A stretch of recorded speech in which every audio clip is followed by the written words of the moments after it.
Hello,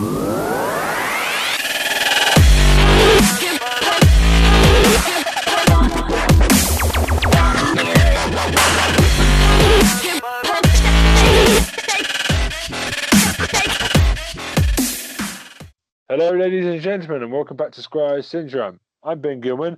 So, as I'm joined by, if it wasn't for this guy taking his time to make the decision to start the podcast for 3 months, we would today be celebrating the 1-year anniversary of the Squire Syndrome podcast. It's Tom Hill. Yeah.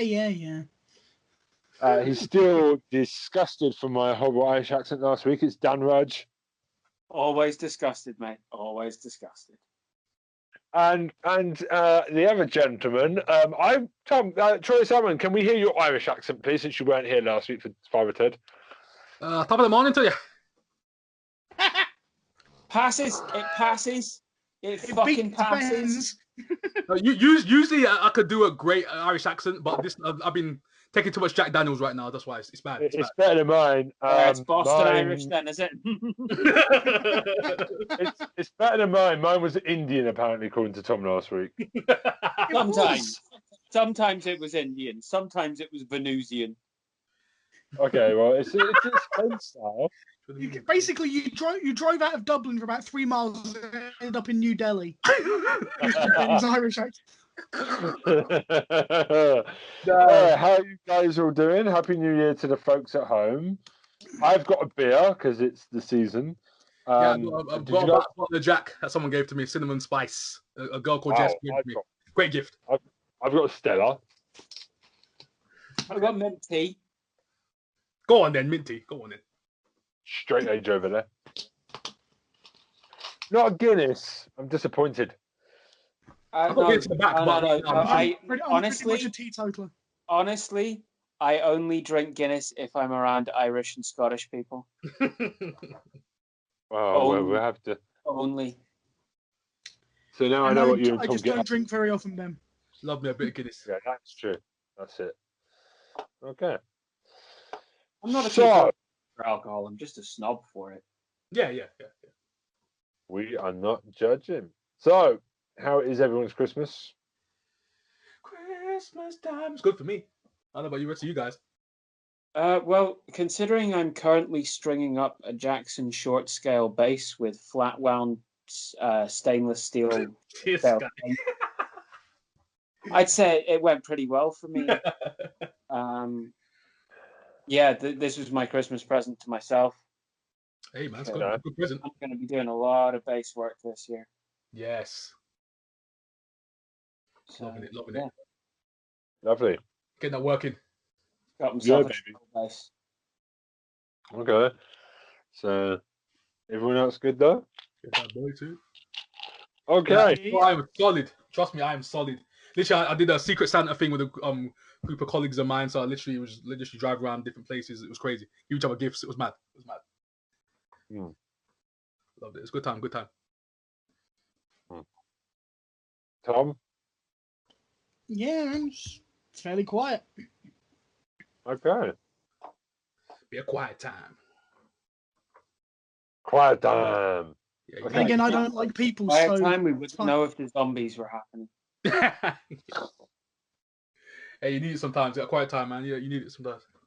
Yeah, but again, Dan, you live in a city where most people look like zombies. Oh, damn. Freak. Mate, I live in a country where most people look like zombies. You live in a county Still where an improvement over the potato people I was with before. Oh my god! The return of the potato people. Oh my! Basically, if you've never been, how do you tell if you're English or if you're Irish? Well, the English look like zombies, and the Irish look like potatoes. And the Scottish are pissed. Yeah. Yeah, the Scottish look about 3 steps away from collapsing. Oh god! I'll try and start a fight with you in the meantime. Okay. So, I love it. You two crack me up, man. I love it. Let's get this show on the road. Tom, you're up first, brother. Woohoo! Okay. Got a couple of different shows to think about. I'm worried that I may have spoken about one of them before, so I've got 3 in my head just in case. We can bring a show back up. Let's go. I've done it. Well, the first one is a show I know I haven't spoken about, and I don't know whether to praise it or ridicule it. Essentially, it was a BBC primetime TV show. It's called Atlantis. Did any of you guys see this? Oh yes. Troy knows what I'm talking about. Yes, classic. Yes. Can you see why I'm a bit torn as to whether I like it or not? Yeah, Yeah. I like to show that I like. It's not I a would be mythology. shitting myself too. In terms of mythology, I know what you mean. I know what you're talking about. Yeah. You guys know that I'm quite big on mythology, and this basically took all mythologies and fucking ran with it in whatever way it felt like. But it did it quite well, and it never kind of pretended that it was trying all of these mythologies worked with each other. They just slammed them together. Especially So Hercules. basically- My gosh. See, I like that. The idea that Hercules was a fat bloke who basically bigged himself up but was actually crap is really good. Oh gosh. Right, so the basic premise of this story is you've got a guy in our world, in Earth, called Jason, whose dad went missing about 20 years earlier. Yeah. And he took a little submarine at a particular point in the ocean and disappeared and was never found. Jason is certain his dad knew that he was going to die because he gave him this pendant thing, but he's going down to try and find the wreck. He finds the wreck, and when he gets to it, a bright light opens and he suddenly wakes up for no reason at all other than they wanted the main guy to be butt naked on a beach. And the whole point is he's basically travelled into a parallel dimension where there is the lost city of Atlantis. That's basically the premise of the story. And while he's there, he meets Pythagoras. And at every flipping turn, he's got pictures of fucking triangles everywhere. It's like, seriously, the first thing you see him doing is a drawing of triangles. It's the first thing he's flipping doing. It's like It's even weird. The whole time we do the same symbol over and over again. Like everyone's going to be like, oh, so what? Who's that guy again? It's Triangle Dude. Yeah, if you didn't know he was the triangle dude, they really do ram it home. And Pythagoras lives with Hercules, who's played by Mark Addy. When Middle Eric eats a slice of dairy leaf. But like I say, Hercules is played by Mark Addy, which is a brilliant piece of casting. Yeah, he's the guy from Dark Materials, isn't it? He's Robert Baratheon from Game of Thrones. Yeah. I think Pythagoras. He's also in his Dark Materials Yes, as well. you're right. Yeah, for Pythagoras. Yeah, Pythagoras. There you go. Yeah. Yeah. Good looking lad.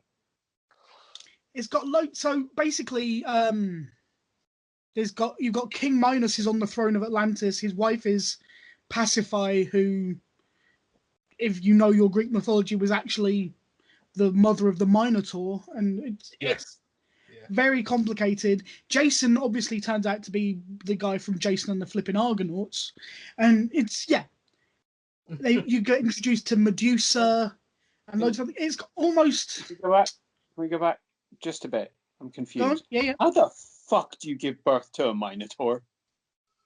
She was That is punished. going to really hurt. Those horns coming through. You want a mythology lesson now? Okay. Yeah, let's do it. Let's do it. Wow. How do you So pass a baby Pasiphae angered Poseidon, She must have. who, as a punishment to her and her husband, made her fall in love with a bull. Yeah. She had a special harness made by Daedalus, he of the fame of him and his son flying too close to the sun. And it made her backside look like that of a heifer, and so the bull then gave her one. That is basically how that happened. That's why the Minotaur is half man, half bull, because his dad was a bull and his mum was a And who human. was she originally married to in like the original mythology? It was Minos, wasn't it?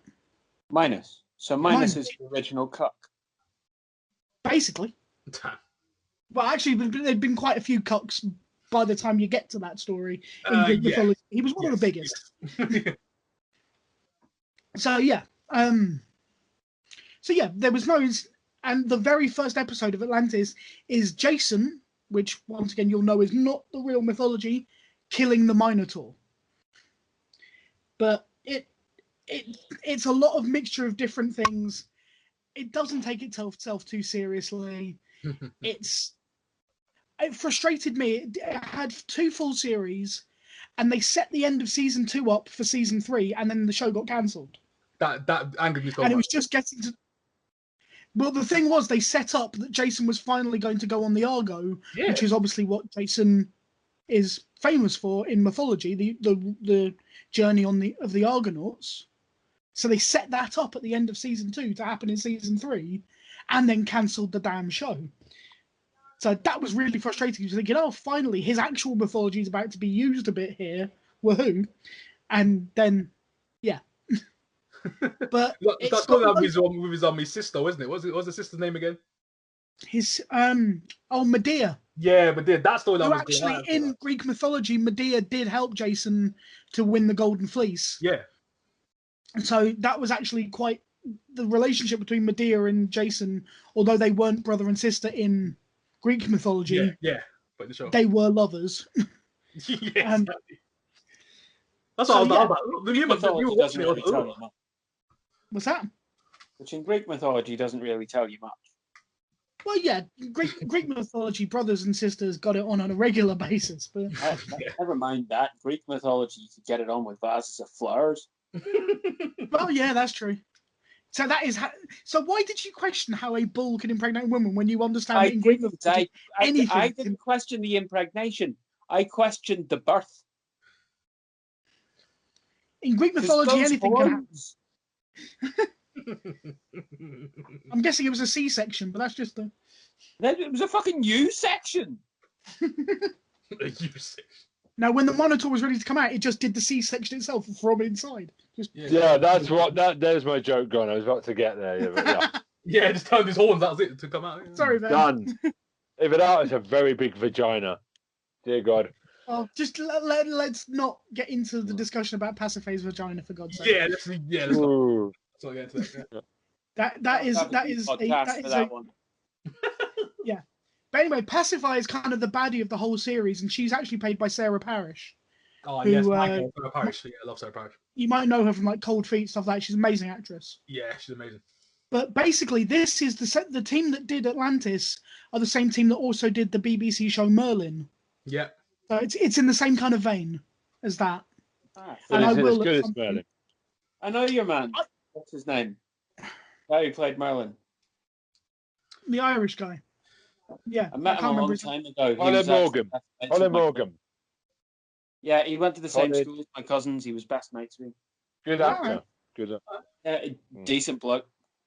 Anyway, yeah, but seems like a decent. If you liked Merlin, you'd probably enjoy Atlantis. It's in a similar kind of vein, basically. Yeah. If you can get past the weird mythology things that they do with it, it's good fun. And like I said, the fact that Hercules was not in any way special or strong, but could big himself up on a regular basis, is one of my favorite things about the show. So yeah, it's available on BBC iPlayer currently. Means it's probably going to end up on BritBox soon enough, but right now it's still free. Yeah. I'd recommend it if you want some easy watch. Okay. Okay. So good. Number 2. This is a show from America, but it does star the main actor is a British star. It's a show called Lie to Me. Do any of you guys know this? Lie to Me, yeah, great show. Troy knows where I'm coming from. Yeah, Lie to Me. The other two, do you know it? Only from. Wait, hold on. Did Troy just turn more English when he heard that? Huh? Yes. You said lie to me. When you say lie to me, you got to do the voice. You're like a proper English speaker. In fairness, he was impersonating Tim Roth, who plays a real Cockney. Oh, Tim Roth, that's a good actor. Okay, there's a good actor. He is, but he's the main character in this. It's set in America, but his character called Cal is English and has a very strong Cockney accent. So yeah, that's what Troy was doing. Yeah. Literally, me and my little sister did it all the time. We like lie to me every time I talk. So I started the show on. Love it. No, but it's a good show. So yeah, basically the idea behind it is the science of micro expressions. Love it. And this guy, Cal Lightman, has set up an institute where his entire job is looking at micro expressions, and he lectures on it. He used to work for the CIA at one point until his temper got him thrown out. And it's a little bit of a crime investigation whodunit type thing, which is why I enjoy it. But it's done in a very different way. It's novel. It's got a different. It's safe in what it does, but it's a novel way of looking at it, and it shows you that all of us have certain expressions. So whenever he's talking about a person showing guilt, like 5 or 6 pictures of people who've been caught out lying appears on screen. So whoever it is, Bill Clinton, whatever, or shame, or whatever, to show that all of us have that micro expression. And if you can read it, people can't lie for shit in front of you. And that's the basic premise of the show. Is he does that. They had to jazz it up a little bit. Certainly by the end of the first series, the FBI then got involved, and he got a contract with the FBI that he would go and help them whenever needed, which allowed the end of the first series and beginning and the whole of the second series had Mekhi Phifer. Oh yeah, Mekhi Phifer, yes. Don't know if you guys know him. The biggest thing I can point you to on him is he played Future in 8 Mile, the host of the rap battles in 8 Mile. Yeah. Not also Mercutio. No, I think that was somebody else. Who that? It was on what was that thing? It was ER. That's it. He was in ER. Yeah. You played a doctor in ER, but I don't think he was Mercutio. Give me a second, I'll double check. That's the Baz Luhrmann one, right? Yeah. Oh yeah, George Clooney, Alex Kingston, yeah. There's a show I haven't seen in a while. Great show though. Yeah, good show. He's a good actor. He's a great actor. Man. True. Phifer. Just give me 1 second. I'm just looking up the Baz Luhrmann. Yeah. Mm. We are prepared. Anyway, I was going to say while you're doing that, I just want to take the time to say if you're listening in, this is your first time listening, or you just been listening for a little bit, or something has caught your eye on the actual title and the topic, and you're enjoying yourself and enjoying what we do, please do give us a subscribe. Please do add us to your favorites. Please give it a like. Send us a comment. We'll have an email at the end of the show as well for people who want to actually correspond with us. There, showing done. Also, tell your friends and family as well. You know, spread the word. Yeah, tell them, complain to them. Yeah. So, just to answer your thing, Dan, Harold Perrineau played Mercutio. He's the guy from Lost, the black guy from Lost. Oh, okay. Got it.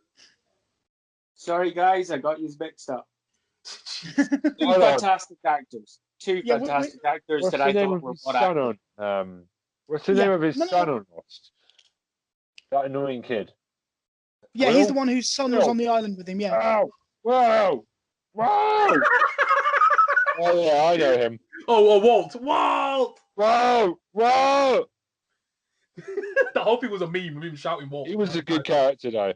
I liked him. Yeah, well, the guy's a fantastic actor. You can't take it away from him. But yeah, he played Mercutio in one of his earlier roles. Yeah, what else can I say? It ran for 3 seasons. It became a little more incredulous towards the end. Yeah. But it's a good show. It's a fun show. Tim Roth brings a hell of a lot of depth to every character he plays. And so it's not just he's reading people. It's also the fact that sometimes he makes mistakes because he lets his personal judgment get in the way, things like that. And it's very good. He's got a fantastic backstory, and all the characters actually developed really nicely in this show. And it's looking at people who've spent years learning it versus people who can naturally do it.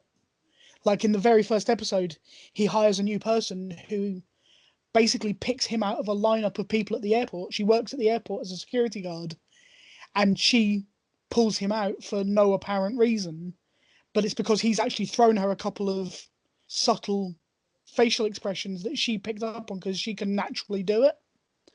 And it's kind of the battle between, he kind of hates her for the fact that she just does it without thinking, whereas he spent, although it looks really natural to him, he spent a lifetime learning it.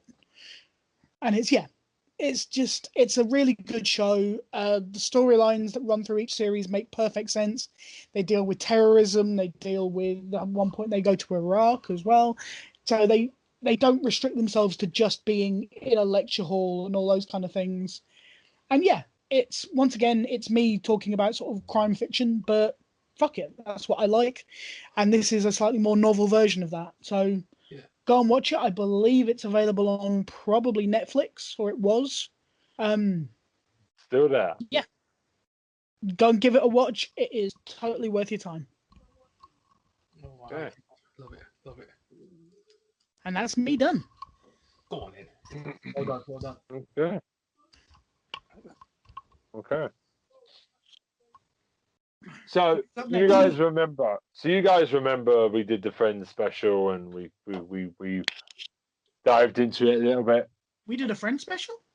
Yeah. Highest rated episode we've ever done, like in terms of views and oh, that one. Right, yeah. That one, that 2-hour long one, that took forever. Yes. God, my voice was really sore after that. Anyway, that deep throat. Yeah. So oh my gosh, here we go. Hey, it's X-rated now, this podcast. So I've been rewatching season 5 again because I rewrote I read a book called Still Friends, written by Shaw. I'm not even going to pronounce this guy's surname, Middle Eastern. I cannot say that. But it basically looks back at the whole making of Friends and the history, and it basically acknowledges that, you know, season 5 with Chandler and Monica, it found a new bit of fresh air in the lineups, relationships, didn't it? Do you guys remember this? Yeah.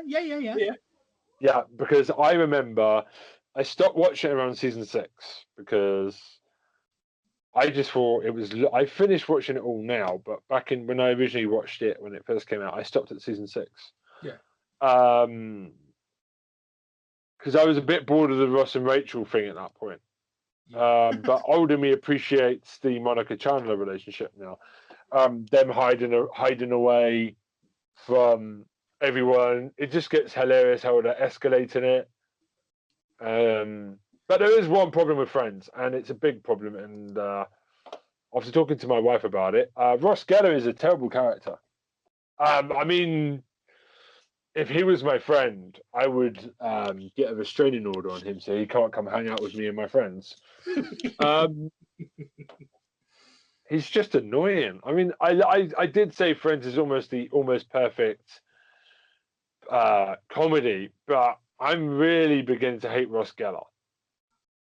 And that's not fair on David Schwimmer because he's a fantastic. Can I bring up something I brought up at the time? Yes, please. Okay. The character of Ross Geller was made directly for David Schwimmer, and then they rebuilt the entire casting around that character. They had to coerce him into joining because he wasn't too sure for a long time if he wanted to do it. Jeez. But I know. I don't know. It's just a character. I know it's comedy, but he's just really selfish all the time. He's just a child tantruming all the time. I mean, he's not ruining it for me, but I tend to roll my eyes when Ross is on screen and not really pay attention to what he's doing. I mean, I love all the other 5, and I've just found out Phoebe's hot boyfriend. I totally forgot he's the typical. He's the father from the typical. That I suppose is comedy. So that got to pop out of me. Yeah, I think I'll watch the rest of Friends because I love Chandler and Monica together. I love. You realise Chandler. Something I didn't pick up on before is Chandler's learning how to be an adult in a relationship. Yeah. It's really sweet, and it's making me appreciate Friends a lot more again. To be honest, I don't think many of the characters are actually nice in Friends. They're all pretty damn selfish. I think Phoebe is the only truly selfless one. All of them are. All of them are. Yeah, but Ross is like a whole new level of hell. Each week he's just been a prick. He just whines more. I don't think he's any more selfish than the others. Yeah, he's just whiny. That's it. He just complains. That's what sets my tits off at him. If you listen to this, you're not listening to David Swimmer. Love you, dude, but boy, I hope you lose your voice or anything on the reunion, so Ross can just say nothing when it happens next year. Well, it would be nice. I'm going to watch the rest of it. Most people want to have the whole dynamic. Yeah, I love Ross. I'm going to lie, I love Ross. I love Ross, but my God, he whines. I've never noticed how much whining he does. It's still great, though. I generally love where it's all going. It's still brilliant. Just watching Chandler grow up is beautiful. Yeah. So that's Friends. Cool. I really am just going to pick the next show just to talk about his Dark Materials again.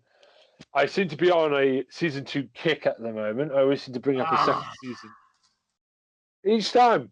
There's a reason why I did that, but yeah, go on. Go ahead. Why? No, just go ahead. Continue. You haven't watched it yet, have you? No, continue. Just keep going. No, I'm just saying, just keep going. There's a reason. I'm gonna say. Why did you make a noise? I'm gonna see later on. I'm gonna tell you later on. Go on, keep going. I have to be careful where I tread. Keep going. Just do what you're gonna do. Just keep going. Okay, I'm gonna be careful where I tread just in case. No. Go on. I've always seen everything. I'm just saying. Go on. Go ahead. Okay, I'm gonna be cool. Okay, so obviously I know I'm the season 2 guy at the moment, and next week I'm bringing up Stage with David Tennant in it. So, we're going to continue that. That's brilliant. I can't wait for that. Anyway, back to this. I want to highlight an actress on this show without spoiling it because I think Troy hasn't seen it all, so I'm going to be careful. No, I've seen it. I've seen it. Ah, so I can talk. Am I allowed to talk? Yeah. Go. That's what I'm saying. Do what you're doing. Yeah. Go. Tom, have you seen it? What? Have I seen it? Yeah. Some. Are you watching season 2 at the moment? Don't worry about spoilers, man. I'm cool with it. Yeah, don't worry. You'll see it. Anyway. I'm not going to go into spoilers so much. I'm just more going to talk about how excited I am for season 3 that's been confirmed by the BBC. Love it. I want to talk about one actress in particular. First of all, you know, like I said last year, set in a fantasy world, we follow a girl called Lyra. Her father is an arsehole, Professor X. But you know, they have demons. Everyone in her world has an animal attached to them. If they die, they die. If they get hurt, they feel the pain. There's also our world, and there's another world, and it just keeps stacking. And obviously, season 3 has revealed the teaser at the end of the finale has teased that there's more worlds to come. So that's exciting. But anyway, I want to talk about Ruth Wilson. Okay. The actress who plays Lyra's mum. One of my favourites. Yes. She's a great actress. I mean, I was going to talk about this or Luther. So I just want to say I don't think Ruth Wilson gets a lot of love. Definitely she's not that. She's brilliant. She's fantastic. I will watch anything with Ruth Wilson in. She's fantastic. She's got she could be a scary woman. She always plays really empowered females. And also she's just really good at the quiet moments as well, showing her vulnerability. Troy, you've seen the season finale, the second season. How do you feel? It's typical goodness from Ruth Wilson. Her character is a very curious. She's a powerhouse. Let's just say that everything she does is basically on point, pitch perfect. Everything she does. I mean, I just love her characters. She's a real Tasami of a person at the moment. You don't know which side she is. I mean, I watched the season finale. Bodies hit the floor. Drowning Pool is a famous song. Yeah, people were dropping. I haven't read the books yet. I've got them on my shelf, ready to go. But How did you feel the season finale went? Because it changed a lot of things. It did. I was like, damn, these people are gone. I was like, just came out of the blue, some of them, and I was like, damn, where are they gonna go with this season? Next one, I was like, damn. But yeah, jeez. But Ruth Wilson's character, I've got to say, Ruth Wilson's character. And no, that cliffhanger at the end. I'm not gonna say it. That cliffhanger at the end with my boy. But I ain't gonna say, you know who it is, Ben. You know who it is. Yeah. Don't say it. Don't say anything. But no. I'm controlling myself because exactly, I want people to watch. Yeah, I'm not gonna go too hype. Yeah, there you go. Yeah, I'm not going to spoil. I just wanted to give. I'm wary of watching this just because of how much I adore the books. Yeah. Yeah. I haven't read the books yet. I love them. I studied them at university. I read them to my little sisters before bedtime. They are go-to, absolutely fantastic writing. And if anyone wants to pick them up at all, I know this is a TV show, but I fucking recommend them like no one's business. Oh, God, yeah. Yeah. My favorite I in the series, The Subtle Knife. That's what we've just done, season 2. Yeah. I mean, that's the same problem that I had, Dan. Is I'm about halfway through season 1 because I'm kind of sitting there going, I've heard how good this is, but I love the books. So I was really starting to worry about kind of getting into it, but it's worth it. Really would recommend it. I think you two it changes what it needs to change.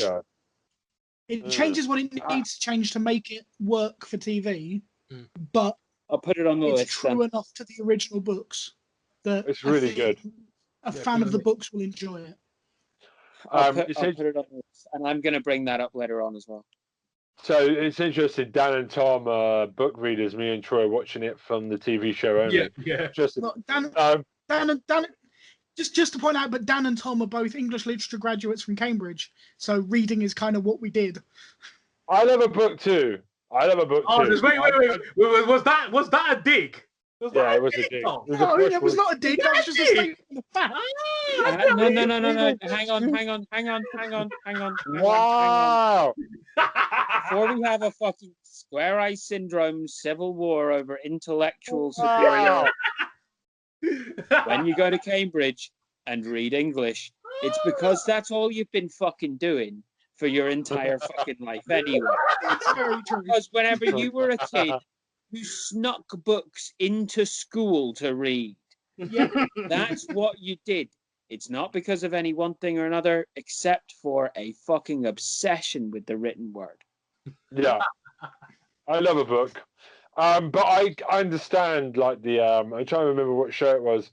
I read The Hunger Games before it became a film series. Yeah. And it took me a long time to go watch the films because, you're precious of that franchise. Exactly. Right?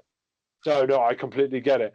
But I think you'll both love it. I've read comments I've spoken to fans of the book who are also watching it. They're very happy with it. They understand certain bits have been changed a little bit. But from what I understand, it's very, very similar to the books. It's a very true adaptation where it's humanly possible to be, yeah.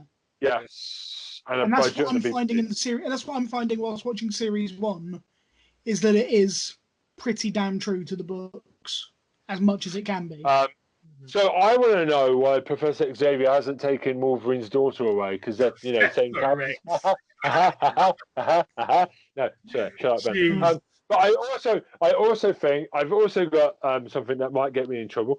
I think Ruth Wilson is a SMN woman. She just seems like that type of girl. Anyway, so I cannot confirm nor deny.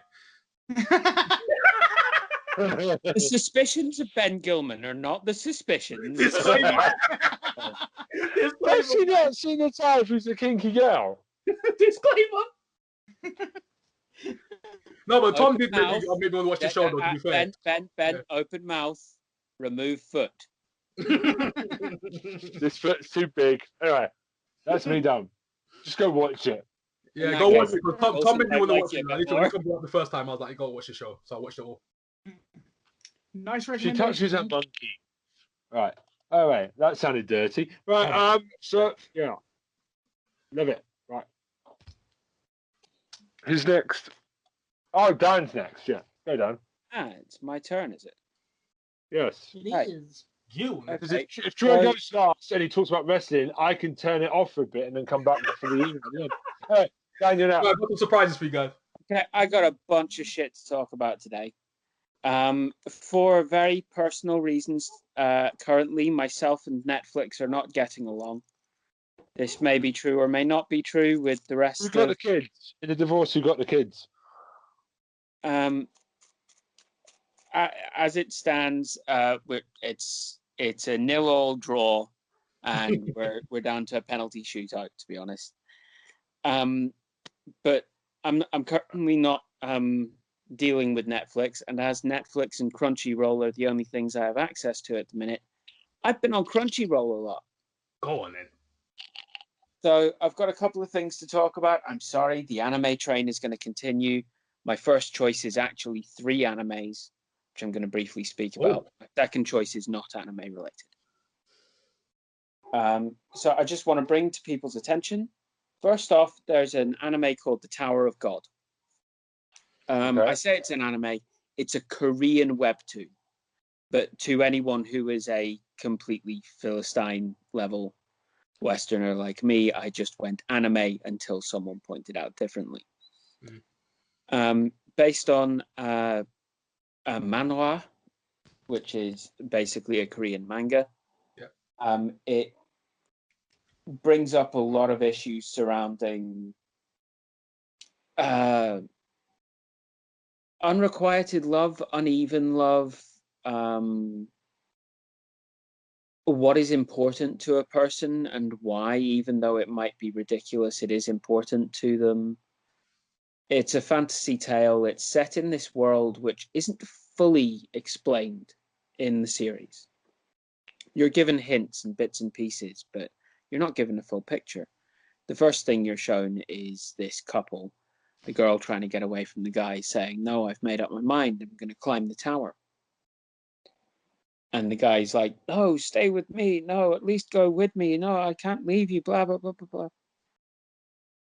And she goes through this magic door.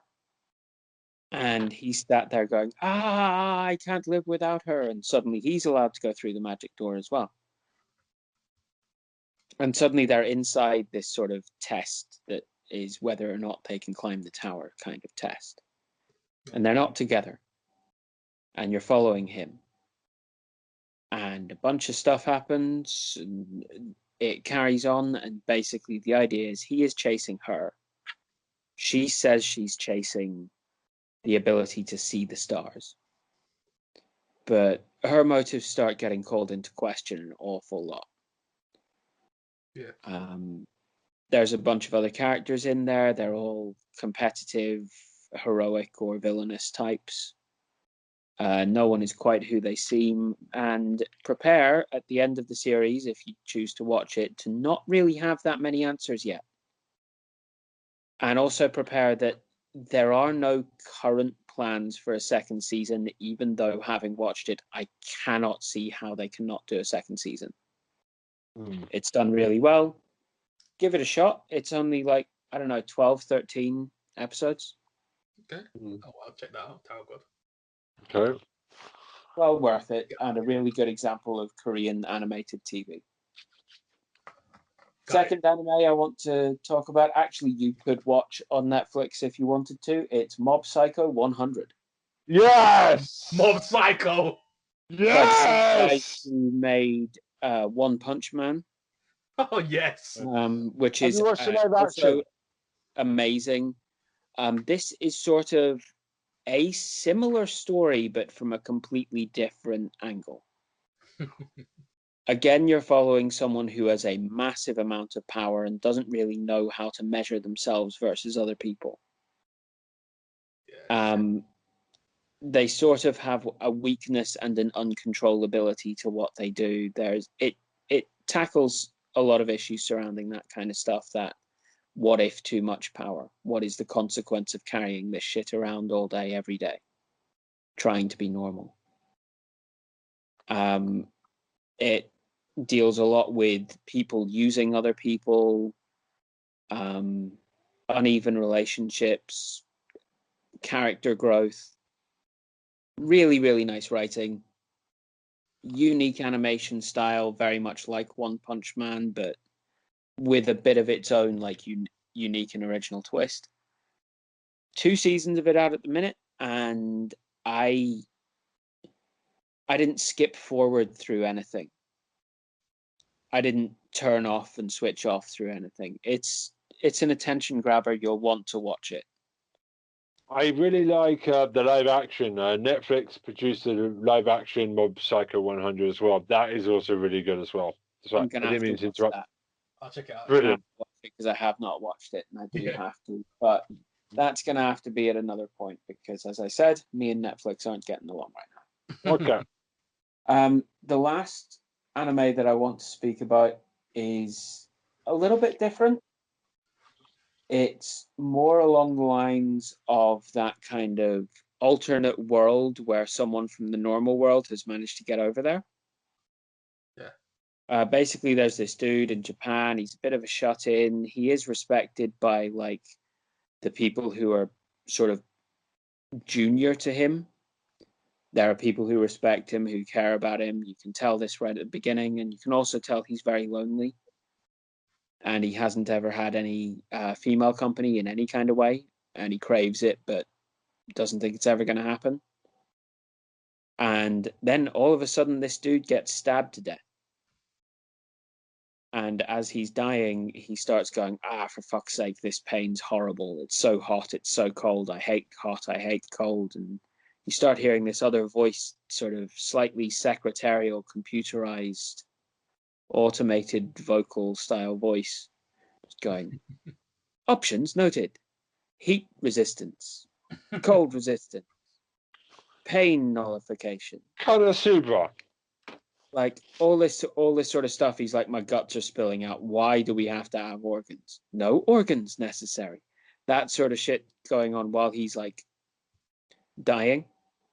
And then the next thing he knows, he's sort of woken up in this other place, this cave filled with crystals and grasses and plants, and he's like, what the hell? Why is everything so weird? Why can't I see normally? What the hell's going on?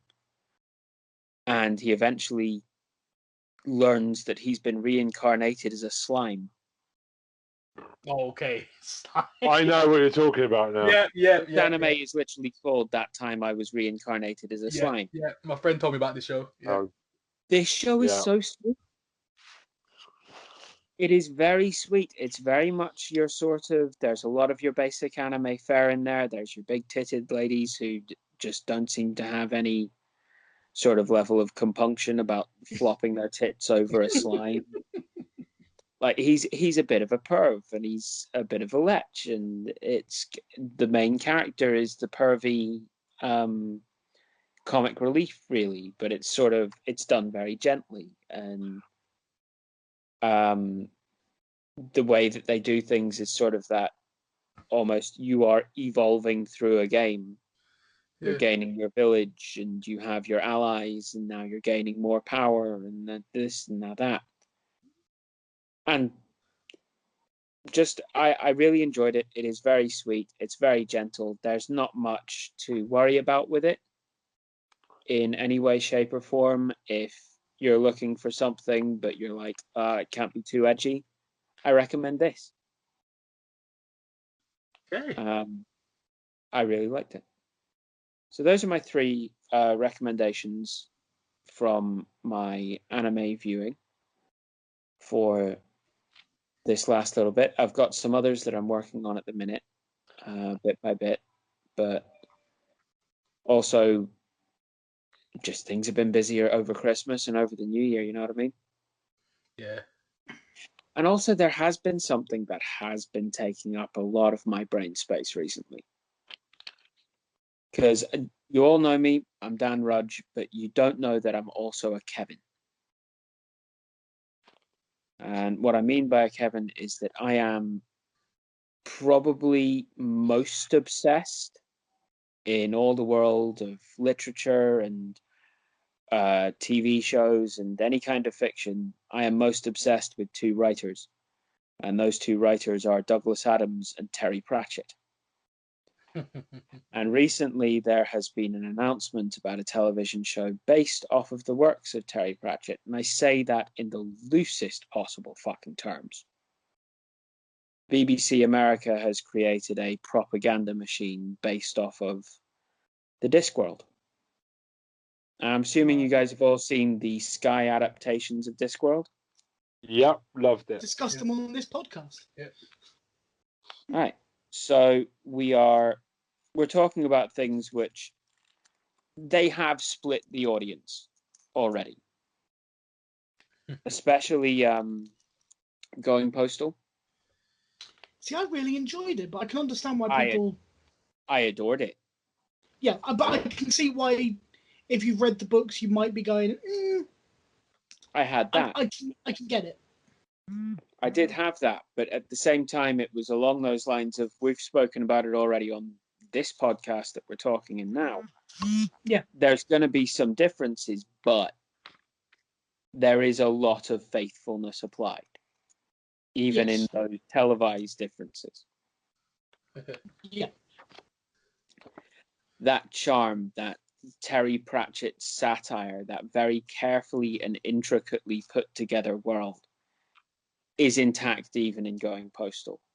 You might be playing it a little bit fast and loose with a bit of it, especially for the completely hardcore Terry Pratchett fans, but for the most part, you are paying respects. Yeah. Sky have done a good job, I think, in all of the adaptations they've done. America version, without watching a single minute of the actual show, I can tell you, for absolute certainty, pays absolutely no respect to it. Okay. There is absolutely none given. The opinions of Dan Rudge are not necessarily the opinions of Square Eye Syndrome, by the way, because this is something which people get up in arms about. Because something has happened with this where the choices made from a political standpoint have overridden what has been done to someone who was already progressive and inclusive and intelligent, caring, philanthropic, and also someone who's created one of the best fictional worlds that's ever been created. And whenever there's been complaints that have been given, instead of talking about the complaints as they are, those complaints are twisted and spun into, oh, so you don't like progressive casting? And oh, so you don't like people of certain demographics being brought in? Oh, I guess that means you're an ismist. You know what I mean? Mm-hmm. Right. So having said all that, don't fucking watch The Watch. Don't do it. It's an absolute fucking insult. It is. I don't care who you have in there that's great. And a lot of people in there are fucking brilliant. Cast them as anything else, in anything else. Create a cyberpunk detective farce story that has all of these people cast in it. I will watch it. I know it's propaganda. I know there will be a lot more about ideology than there is about tropes in that show. And I will watch it and I will enjoy it. Because you know what? It's still fucking cyberpunk comedy and yay. But they've tried to do it all based off of the Discworld. Yeah. They've taken things like they've taken things like Captain Carrot, who is a human who was raised by dwarves, considers himself a dwarf, is legally a dwarf, but is 6'4" tall. Mm-hmm. There's also supposed to be a dwarf called Cheery, who you think is a man and turns out to be a woman, because it's very difficult to tell between men and women when you are a dwarf in the Discworld.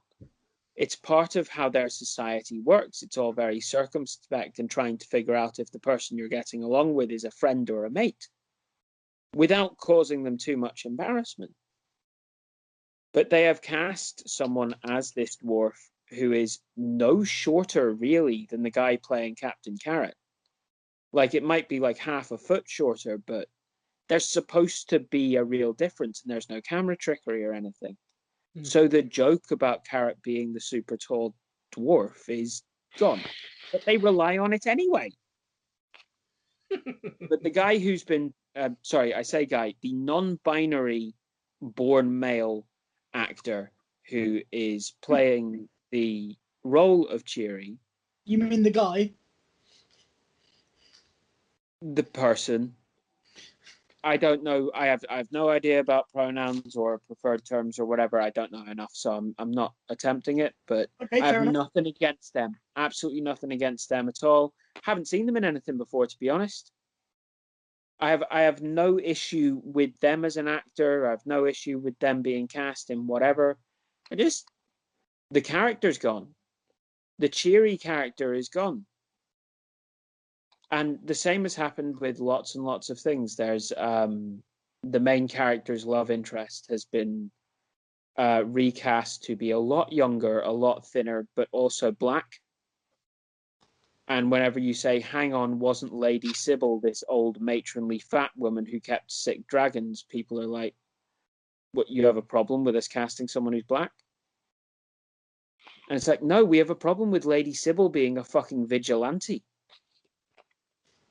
We have a problem with all of the charm being taken away from the fact that she was this old woman who had resigned herself to spinsterhood and then got with the most no-nonsense, thinks he's a complete failure but is actually a hero, down-to-earth guy that there is. There was serious charm there. And I absolutely hate what they've done with everything about it. I hate absolutely every single snippet that I've seen, and I've gone looking for it. So I've gone looking for any kind of hope. Please, if you are not a Terry Pratchett fan, do not watch this show. Do not give them the satisfaction of saying, heh, we got away with it. It's an absolute travesty. It's an insult to a man who gave his life to imagination in all kinds of ways and brought joy to millions. It's an insult to him to say that anything about complaining about it is like against progressivism as well, because it's what he was. It's what the people who read his works bonded with him over. Was, yeah, the world is shit, and yeah, you're bringing it to light in the funniest and most great way possible, and you give us hope. So yeah, I'm really fucking pissed off about it.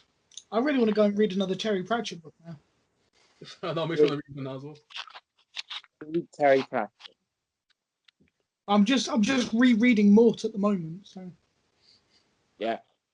for like the 100th time. Brilliant place to go. My personal favorite is Thief of Time. Fair enough.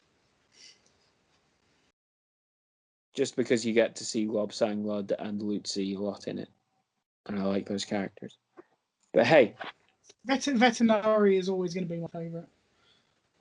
Veterinary is just... I don't even want to speak about what they've done to Veterinary in the Watch, because... Oh, really? Honestly, it'll take two... Okay, I'll fucking try. Right. Sorry it's going a bit long, but I've got to do this. I know about Veterinary is a fucking tyrant, right? As a character, Veterinary is the satirical epitome of a tyrant. Yes and no. He is a white man. He is rich. Yep. He has come into his position by underhanded means, and indeed has been expected to do so. He is a trained assassin. He seems completely unperturbed about absolutely everything, has a plan for absolutely everything, and keeps a parody of Leonardo da Vinci captive for his own safety, and utilizes his scribbles to create weapons of mass destruction and mass distraction. Damn. He manages to deal with a city which is a cesspit. He manages to deal with a university full of wizards who might be able to destroy reality, but tend to do so haphazardly every other fucking week. And in this fucking piss take of a television show, they have taken what makes him a tyrant in and of himself. And they have decided to use the powerful position to promote powerful women. And they have cast Veterinary as female. Right. And this gender swap does nothing for the character. It takes it away entirely. Now you have a woman who has risen to power.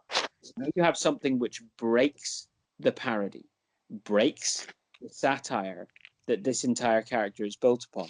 And indeed, a lot of other characters are built upon. Yeah. It takes away from Vimes, who, by the way, why the fuck is Captain Vimes wearing fucking eyeliner? Right. Vimes, who goes by the Vimes boots theory of social economics. There is no way that man is ever buying eyeliner when he could buy cardboard soles or bacon. Cardboard soles or bacon. It's true.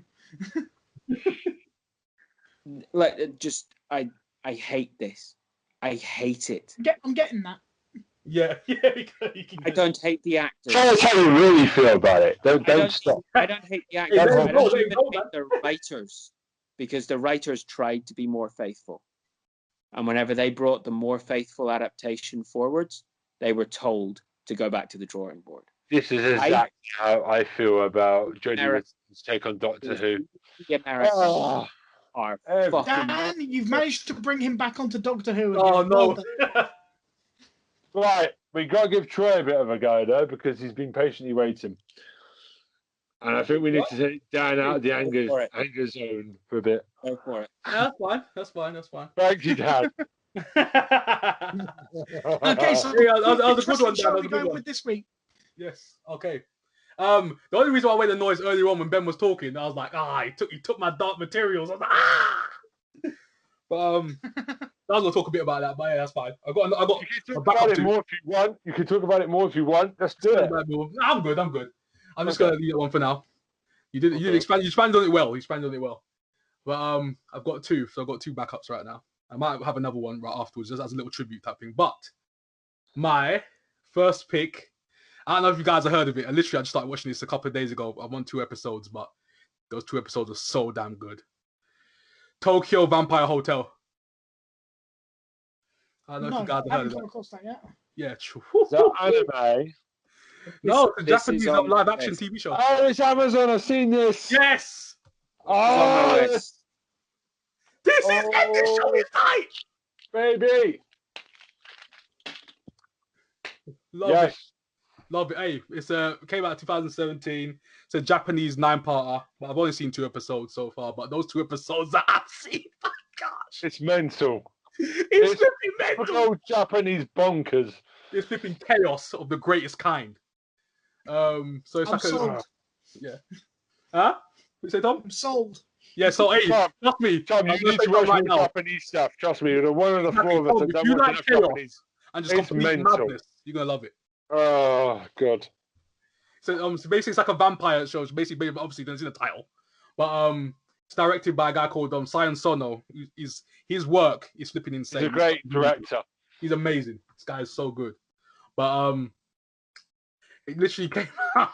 It came on Amazon literally a while back. But I kept putting it off on and off, and I was like, let me just put it on like a couple of days ago, and I was like, I need to watch these episodes, but I had to hold myself back because I was gonna blast through all the episodes. I was like, no, I'm saving myself just to talk to you guys about it for the last couple of episodes that I've done. So let me get to a bit about the plot. So let's get into this real quick. It's on Amazon, by the way, if you hadn't known. Me and Ben just said it. It's on Amazon Prime. Guys, Amazon Prime. Oh my god! Sure. Oh, I've come. Let's keep on. Okay, so this is just a little brief what happened in episode 1, and then I can just expand upon it in episode 2. Let's just talk a little bit about it. But so basically the plot is like ages ago there's a clan called the Corvin clan. So anyone seen Underworld, like the clan of Corvinus and all the vampires, the werewolves, all that kind of thing. So they're called the neo vampires. So they're like a sub clan of like the Dracula clan. But for some reason, they've kind of overthrown the Dracula clan, and the Dracula clan have been kind of thrown underground. So the Corbin clan kind of basically run like Japan at this point. They run literally the world at this point. But there's supposed to be like a prophecy. So a child born 9 seconds past 9 past 9 on September 9th, 1999. So it's like a kind of like a prophecy type thing. So they possess an infinite power, and they will save the Dracula clan, and they'll rise up against the neo vampires. So that kind of thing.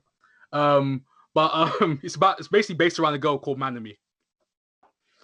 Hey, hold on, my wife's name. Hold on, Yes. hold on. That's weird. Well, okay, cool.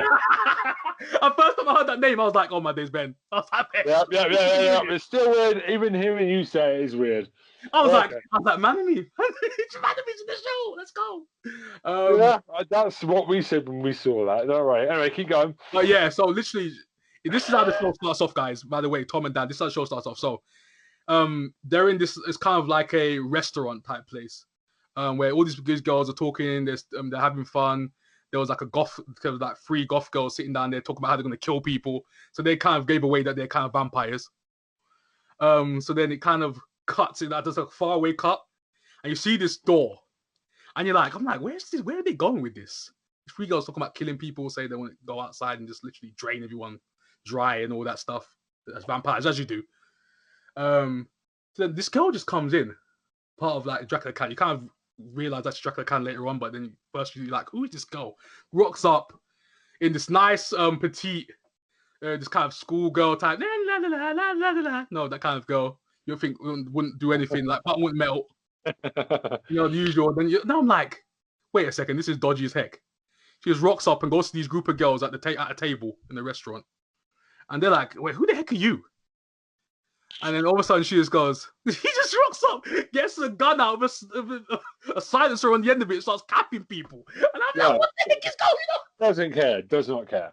She does not care. She starts wrecking fools. I'm like, oh my days, this is amazing. Because she's looking for this girl called Manami, who's like the main character in the show. And she's literally questioning everyone and goes, yeah, do you know a girl called Manami? Everyone's like, hey, just let me go. They were trying to escape. And she's like, she has about 10, 9, 8 different weapons of like handguns. And she even uses, she gets this girl by the head, smashes her in the wall, gets the glass, smashes her in the face, just goes, stabbing her. It's crazy. It sounds like a night out in London in the pub after hours. Trust me, Tom and Dan, you're gonna trust me. That's what I'm gonna say right now. You're just gonna be looking at you like, yo, this is flipping great cinema. It's like Tarantino level. It's amazing. It sounds like the sort of same level of crazy as like the black and white manga. Yes, to that. It's like you're on the right lines there. Yes, yeah. So look, you're along the lines. You're on the right lines there. So, basically, she's like capping all these people. So then, literally, there's Manami left. So Manami, kind of hides because she's got a wig on because she's hair's shaven.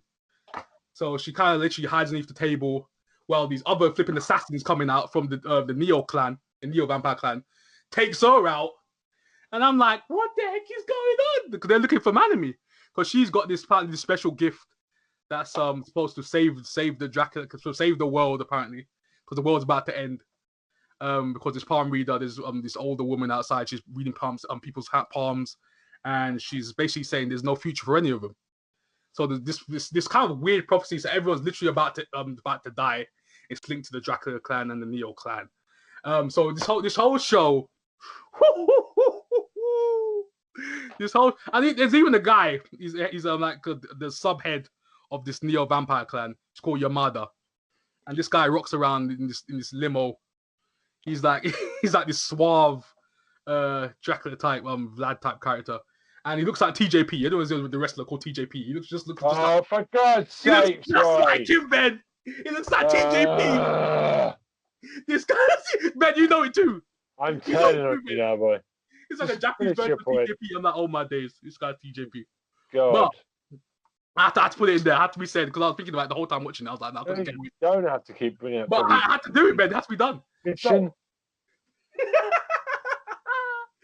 But yeah. So anyone seen? I don't go too far into it because this show is just so good. Tokyo Vampire Hotel, W all day.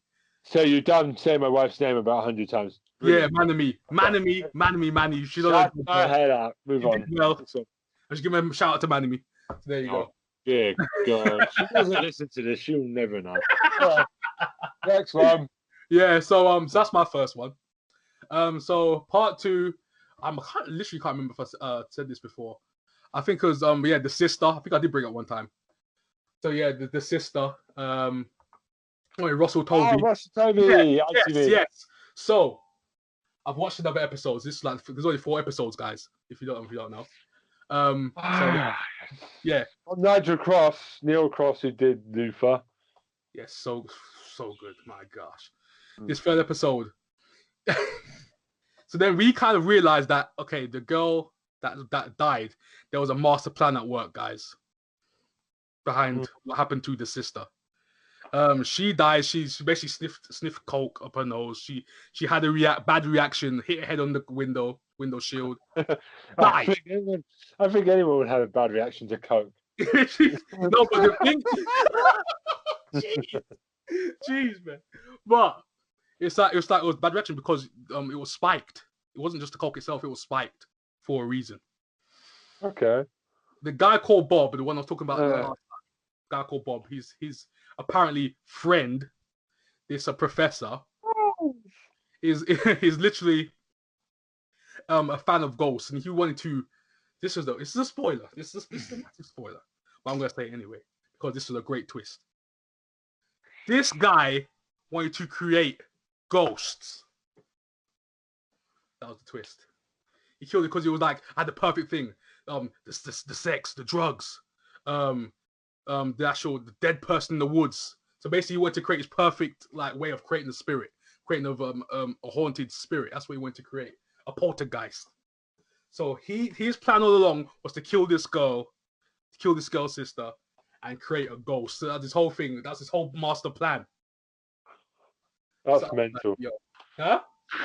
That's mental. This flipping mental, and flipping Russell Tovey is like, what the hell are you talking about? So you set me up this whole time, because technically he should have died too when you think about it. If you see the actual scene itself, because the girl and him was sharing like the drugs, and if he just taken a sniff, because she pulled it away from him, because if he sniffed that, he would have been dead too. So there would be no loose ends. But technically, Russell Tovey's the loose end.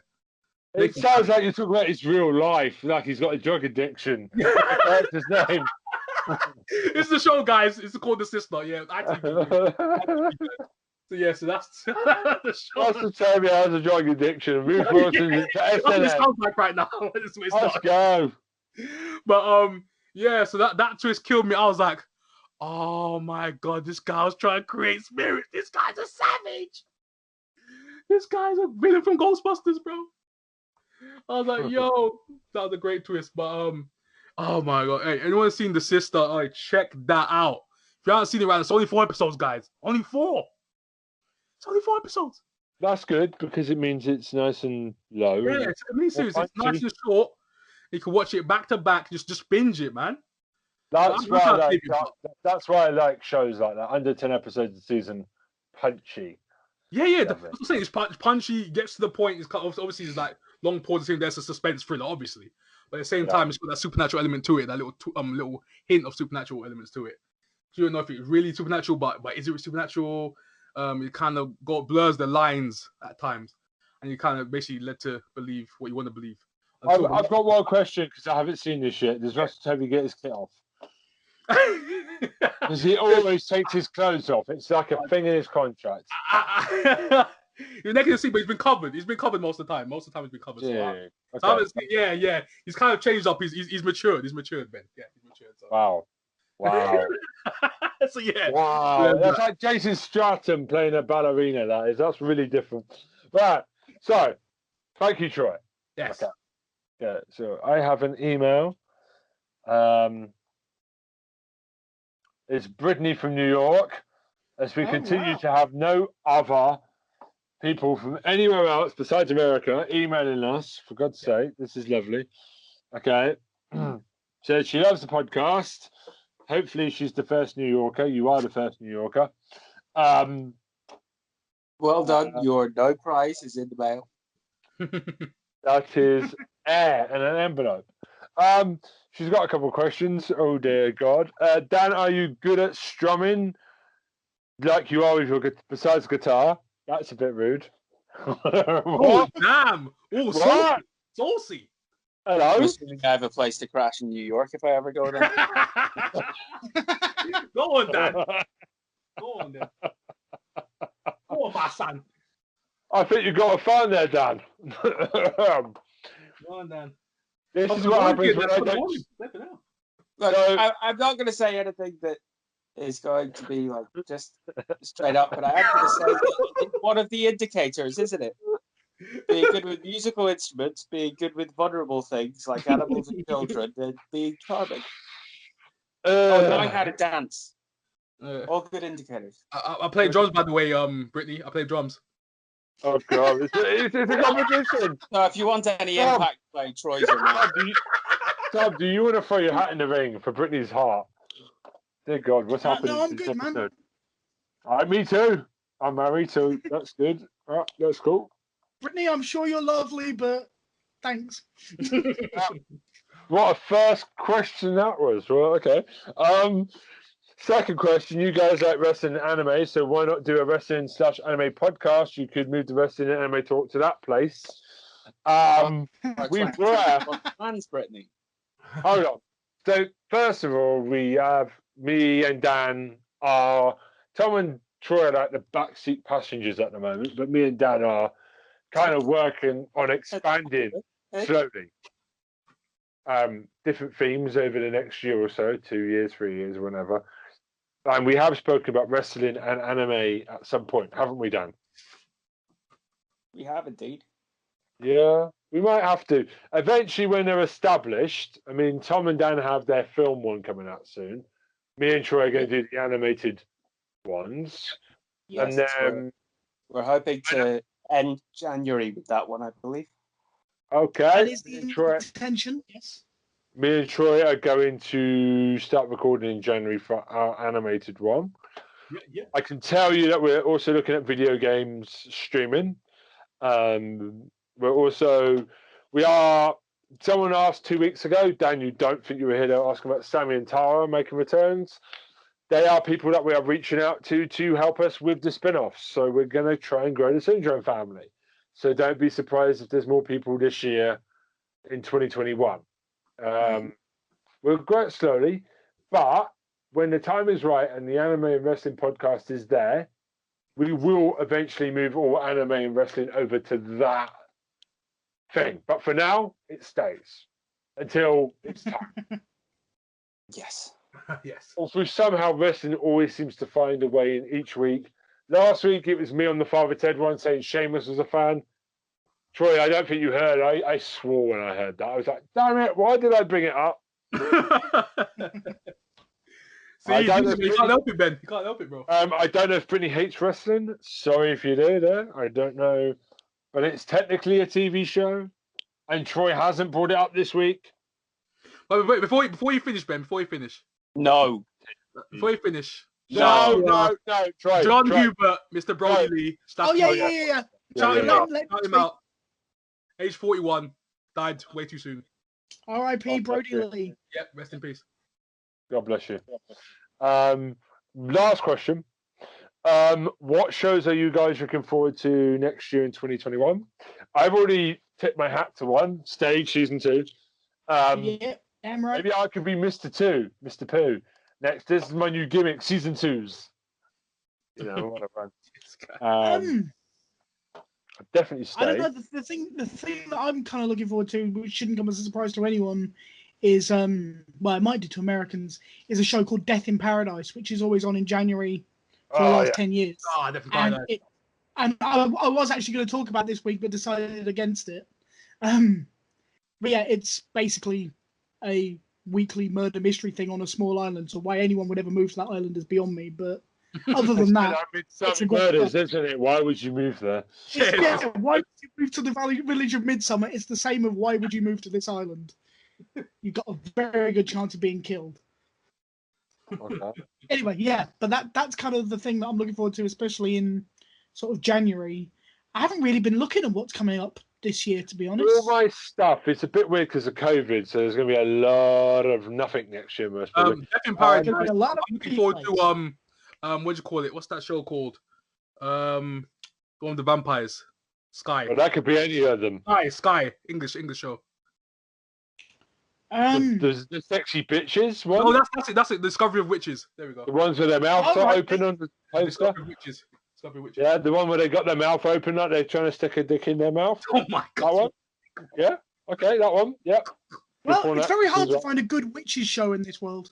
Yeah, it's true. It's tough. Yeah. Let's move on. Because Tom set the bar so high that it's just definitely. I have one show in particular that I'm really looking forward to. Which one? Yeah. Season 5 of The Expanse. Oh my days, yes. It's already out, isn't it? I can only think of seasons that I've seen before. Like, Prime. I'm definitely not excited for Doctor Who. That can piss off into a fire. I'm definitely excited for season 3 of Sex Education because that will be there this year, because they're filming, so that's fine. Definitely ready for that. Season 3 of Dark Materials. Yeah, I can't. There's a lot of other stuff. I'm looking forward to new stuff. I might do Stranger Things this year finally, and get to that. Do it. Stranger Things is amazing. Definitely need to do Breaking Bad as well. That's my thing this year. Breaking Bad. Oh, good. Yeah. Breaking Bad, and then when you watch Better Call Saul as well. Yeah, I don't watch frequent. Watch Breaking Bad first to really get yourself immersed in the world, and then you'll appreciate Better Call Saul more. Yeah, definitely. Definitely. I'm looking forward to. I don't know if there's anything new I'm excited by, but then again, I'm sure there will be some new stuff during the year that I get excited about. We'll see where we go. But sequels. Can I do something else just beforehand? Can I say, roll it back? Not season 5. I'm looking forward to it. Season 6, November 2020. November 2020 is supposed to be out. Lovely. Oh, sorry, it was renewed on November 2020. It's out next year. Yeah. There we go. Well, this year. Sorry. It's okay. I won't kill you. It's fine. What? No, I'm joking. What? No, I'm joking. I won't kill you. It's a joke. Okay, forget it. Right. So, anything else? Thank you for the email. We do appreciate it. And the marriage proposal. So, if anybody else wants to email us, yes. This is the bit where you need to do the email. So they send it to the email, not the YouTube account. Not that anybody listens to me, but it's Square Eyes Syndrome 2020 @gmail.com. Okay. Dan, you got anything to plug? I have absolutely nothing going on right now. Okay. I'm practicing there's one for more the thing. summer when I'm gigging. There's one more thing. Brittany's just a PS. Oh, hold on. PS, Dan needs to play guitar on every song. See, this is the thing. All the fans are pushing for Dan to do guitar on Look at Dan. Pressure's on, buddy. Okay. That's what happens with the I don't know. What do we say? What's the threshold? What means that I have to commit to doing a song on every podcast? Well, I think we need to record. I think we need to record a new opening sequence with an original song by Dan. Yeah. Yeah, it's time to change it up for 2021. Need a theme. Yeah, we need a theme tune. We need to write a theme tune. It's time to get rid of dubstep. Yeah. It wasn't my for many choice. years, Ben. We just needed to pick one just to get the bastard out the door, and now it's left home. It's time to get a new one in. Right. Okay then. So, thank you for that suggestion, Brittany. We will sit down over the next couple of weeks and try and write a nice new original song, and then Dan will record it and we'll stick it on the front of the podcast.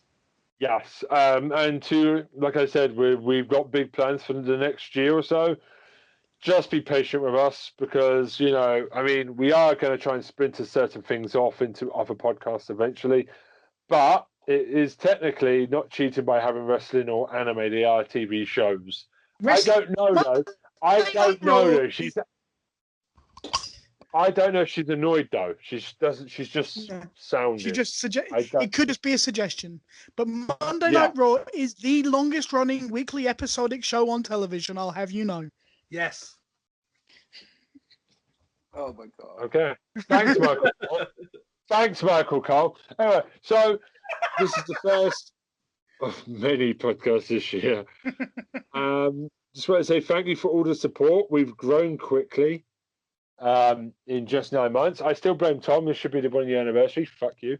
Hey, listen, man, I didn't know whether to trust you back in January of 2020. So, Hey, I feel you. I still fear Gen Billman now.